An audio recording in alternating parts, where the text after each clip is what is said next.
ആലോചിച്ചിട്ടില്ലേ നീ ഈ മാഡത്തിന്റെ കണ്ണുകൾ എന്താ ഒന്നും നിറയാത്തതെന്ന്? നിറയില്ല. കാരണം ആ സിറ്റുവേഷനൊക്കെ നടന്ന് തീർത്തവളാ ഞാൻ. അന്ന് ഓടിയ ഓട്ടത്തിന്റെ കൂലിയുടെ പേരാണ് സിത്താര ശ്രീനിവാസൻ എന്ന ബിസിനസ്സുകാരി.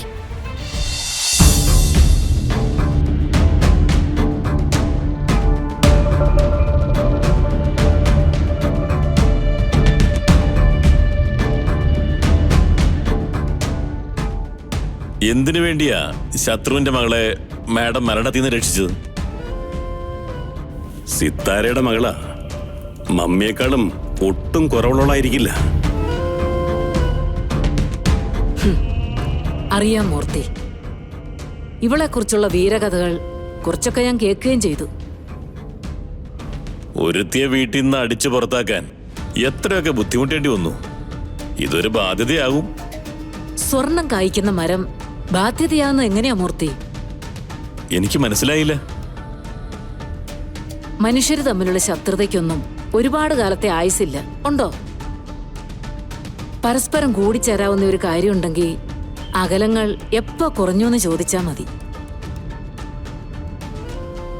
സിത്താരയുടെ സമ്പത്ത്, സിത്താരയുടെ ബിസിനസ്, സിത്താരയുടെ സ്വത്തുക്കൾ എല്ലാം ഈ കിടക്കുന്നവളുടെ പേരില. അത്രയും അന്വേഷിച്ചറിഞ്ഞ് എനിക്ക് ഇവള് സ്വർണം കായ്ക്കുന്ന മരമല്ലേ? അതൊക്കെ സത്യ. ഇവള് അതൊക്കെ മാഡത്തിന് എഴുതി തരുമോ? എനിക്ക് എന്തിനു എഴുതി തരുന്നേ? അതിന്റെ ആവശ്യം എന്താ മൂർത്തി?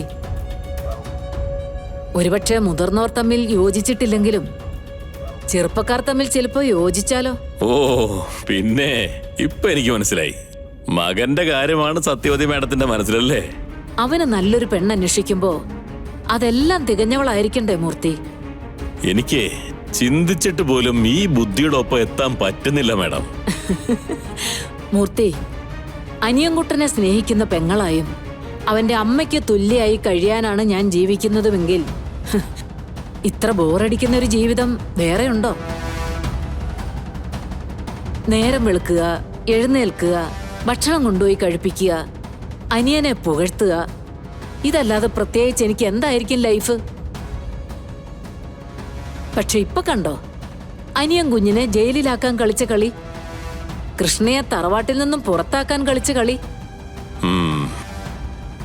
കൃഷ്ണയുടെ അമ്മയുടെയും പേരിലുണ്ടായിരുന്ന സമ്പത്ത് തിരിച്ചു വാങ്ങാൻ കളിച്ച രീതി,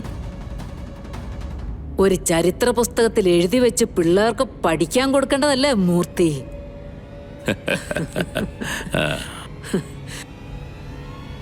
ഇതുവരെ നേടിയതിന്റെ കൂട്ടത്തില് ഈ നേട്ടവും കൂടി അങ്ങ് കിടക്കും. സിത്താരയുടെ മകൾ, ഈ സത്യവതിയുടെ ടാർഗറ്റ്.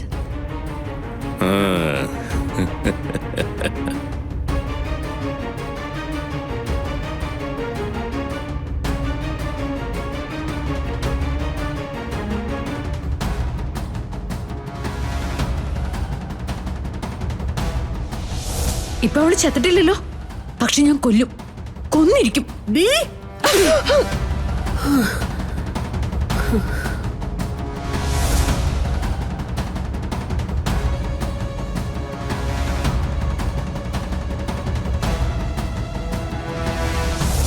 എങ്ങോട്ടെങ്കിലും ഇറങ്ങിപ്പോ, ഇറങ്ങിപ്പോനല്ലേ പറഞ്ഞേ?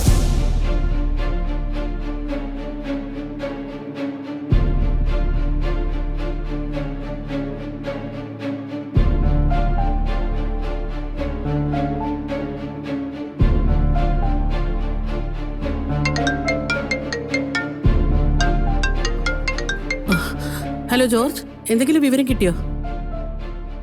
ഒരു ഐഡിയ ഇല്ല. ഞങ്ങൾ ഇന്നലെ രാത്രി മുഴുവൻ തേടി നടക്കായിരുന്നു. ഇല്ല ജോർജ്, അത് പറ്റില്ല. അതിന് ചില പ്രാക്ടിക്കൽ ബുദ്ധിമുട്ടുകളുണ്ട്. ഞാൻ പറഞ്ഞ വഴികളിലൂടെ മാത്രം അന്വേഷിച്ചാൽ മതി. ഓക്കെ, ശരിയെന്നാ. പറഞ്ഞേൽപ്പിക്കുന്നവർ മുഴുവൻ പറയുന്ന ഒരു കാര്യം പോലീസിൽ പറഞ്ഞൂടേന്നാ. എങ്ങനെയാ പറയാൻ പറ്റുക? എന്റെ മകള് ഗാഥാ ശ്രീനിവാസൻ ഹോസ്പിറ്റലിൽ കിടക്കല്ലേ ഒട്ടും വയ്യാതെ. അപ്പൊ പിന്നെ ആരെ കുറിച്ചാണ് ഈ സിത്താര ശ്രീനിവാസൻ അന്വേഷിക്കുന്നുള്ള ചോദ്യം വരില്ലേ? എന്തൊരു ഗതികേടാ. സ്വന്തം മകളെ കാണുന്നില്ലെങ്കിൽ അന്വേഷണത്തിന് ഒരു പരാതി കൊടുക്കണമെന്നുണ്ടെങ്കിൽ അതിന് വരെ ഞാൻ സമയം നോക്കണം. കഷ്ടം. പക്ഷേ ഏതെങ്കിലും രീതിയിൽ ഇതൊന്ന് സെറ്റിൽ ചെയ്തല്ലേ പറ്റൂ മാം. ഗൗതമയുടെ അറിഞ്ഞുകൊണ്ടായിരിക്കില്ല. ഉറപ്പായിട്ടും ഇറങ്ങിപ്പോയ വാശി കൊണ്ട് മാമിനെ ഒന്ന് ഞെട്ടിക്കണമെന്നേ തോന്നൂ. അതിനിടയിൽ കാണിക്കുന്നത് എന്തെങ്കിലും ഒരു അബദ്ധമായ പോരെ. ഒന്നും മിണ്ടാതിരിക്കും സിനി. പറഞ്ഞിട്ട് കാര്യമില്ല. നിസാര ദ്രോഹമൊന്നുമല്ല അവൾ ആ പാവം പെൺകുട്ടിയോട് ചെയ്തത്. ആവശ്യമില്ലാത്ത ഓരോന്ന് വിളിച്ചു പറയുമ്പോ ദൈവത്തെക്കുറിച്ച് ചിന്തിക്കില്ലല്ലോ. അല്ലാത്ത നേരത്തൊക്കെ പറയും ഭൂമിയിൽ നടക്കുന്നതൊക്കെ ദൈവം കാണുന്നുണ്ടെന്ന്. ഗാഥയെ മാത്രം പറയുന്ന എന്തിനാ? ഞാൻ എന്തൊക്കെ ദ്രോഹ കുട്ടിയുടെ അടുത്ത് ചെയ്തിട്ടുണ്ട്. ദൈവം കണ്ടിട്ടുണ്ടാവും, കേട്ടിട്ടുണ്ടാവും. അതിനുള്ള ശിക്ഷ ദൈവം അപ്പൊ തന്നെ തീരുമാനിച്ചിട്ടുണ്ടാവും. അതാ ഞാനിപ്പോ അനുഭവിച്ചുകൊണ്ടിരിക്കുന്നത്. മാം, ആദ്യം എവിടെയെങ്കിലും കുറച്ചു നേരം ഒന്ന് ഇരിക്കേ. എന്തിന്? റെസ്റ്റ് എടുക്കാനോ? സിനി, എന്റെ ജീവിതത്തില് അങ്ങനെ ഒരു കാര്യമൊന്നും ഞാൻ അറിഞ്ഞിട്ടില്ല. എല്ലാവർക്കും പറയാനൊക്കെ വലിയ എളുപ്പമാ. സിത്താര ശ്രീനിവാസൻ കൂടെയുള്ളവരെ കൈകാര്യം ചെയ്യുന്ന ബിസിനസ് ലോകത്തെ അയൺ ലേഡിയാണെന്ന്. പക്ഷെ കാല് വെന്ത പോലെ ഓടുകയായിരുന്നു ഞാൻ. സിനിക്കറിയോ, ഒരുവിധം കൊള്ളാവുന്ന അവസ്ഥയിലൊക്കെ ജീവിച്ചിട്ട് ഒരു സുപ്രഭാതത്തിൽ നോക്കുമ്പോ ഒന്നുമില്ല, ഒരു ചില്ലി കാശ് പോലും എടുക്കാനില്ല. അങ്ങനെ എന്റെ മുന്നിൽ വന്ന് നിന്നിട്ട് കുറെ ആളുകൾ പരാതി സങ്കടമൊക്കെ പറയുന്നത് കേട്ടിട്ടില്ലേ സിനി? കുഞ്ഞിനെ വളർത്താൻ കഴിയില്ല, അതിന് പാല് വാങ്ങിച്ചു കൊടുക്കാൻ പോലും കാശില്ല എന്നൊക്കെ പറഞ്ഞ് ആലോചിച്ചിട്ടില്ലേ നീ? ഈ മാഡത്തിന്റെ കണ്ണുകൾ എന്താ ഒന്നും നിറയാത്തതെന്ന്? നിറയില്ല. കാരണം ആ സിറ്റുവേഷനൊക്കെ നടന്ന് തീർത്തവളാ ഞാൻ. അന്ന് ഓടിയ ഓട്ടത്തിന്റെ കൂലിയുടെ പേരാണ് സിത്താര ശ്രീനിവാസൻ എന്ന ബിസിനസ്സുകാരി. ബിസിനസ്സുകാരിയായിട്ട് കോടികൾ ഉണ്ടാക്കിയിട്ടുണ്ട്. ഒന്നിരുന്നിട്ടുണ്ടോ ഞാൻ?